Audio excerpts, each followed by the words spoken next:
നമ്മൾ സ്കൂളിൽ പഠിച്ചിട്ടുണ്ട് ഷാജഹാൻ ചക്രവർത്തി തന്റെ പ്രിയതമ മുംതാസിന് വേണ്ടി ലോകത്തിലെ ഏറ്റവും വലിയ പ്രണയകഥ വെണ്ണക്കല്ലിൽ തീർത്ത കഥ താജ്മഹൽ. എന്നാൽ അധികാരം കയ്യിലില്ലാത്ത പണമില്ലാത്ത ഒരു സാധാരണക്കാരന് താജ്മഹൽ പണിയാൻ പറ്റുമോ? പറ്റുമെന്ന് തെളിയിച്ച ഒരു മനുഷ്യനുണ്ട്, ഫൈസുൽ ഹസൻ ഖാദ്രി. ഉത്തർപ്രദേശിലെ ഒരു ചെറിയ ഗ്രാമത്തിലായിരുന്നു ഖാദ്രിയും ഭാര്യ തജമുല്ലി ബീഗവും താമസിച്ചിരുന്നത്. ഒരു സാധാരണ പോസ്റ്റ്മാൻ ആയിരുന്നു അദ്ദേഹം. അവർക്ക് മക്കളുണ്ടായിരുന്നില്ല. വാർദ്ധക്യമെത്തിയപ്പോൾ ഒരു ദിവസം തജമുല്ലി ബീഗം വളരെ സങ്കടത്തോടെ ഖാദ്രിയോട് ഒരു കാര്യം പറഞ്ഞു.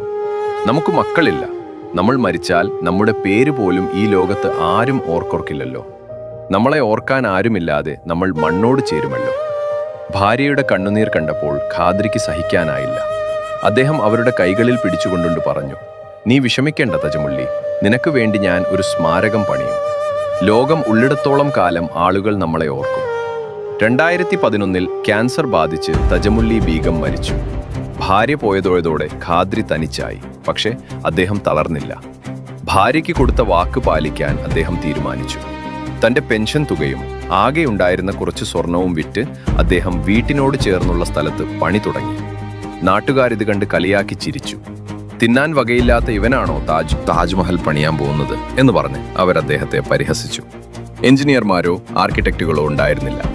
കയ്യിലുള്ള തുച്ഛമായ പണം വെച്ച് ആ വലിയ സ്വപ്നം തുടങ്ങുമ്പോൾ അദ്ദേഹത്തിന് മുന്നിൽ വലിയ വെല്ലുവിളികൾ ഉണ്ടായിരുന്നു.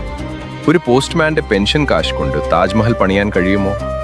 ഈ വെല്ലുവിളികൾക്കിടയിലും അദ്ദേഹം തന്റെ വാക്ക് പാലിച്ചു. കളിയാക്കിയവരുടെ മുന്നിൽ ആ സ്മാരകം ഉയർന്നു വന്നു. ഇതിനേക്കാൾ ത്രില്ലിംഗ് ആയ 2ാം ഭാഗം കാണാൻ, ബാക്കി കഥ അറിയാൻ മറക്കാതെ ഫോളോ ചെയ്യൂ, സപ്പോർട്ട് ചെയ്യൂ.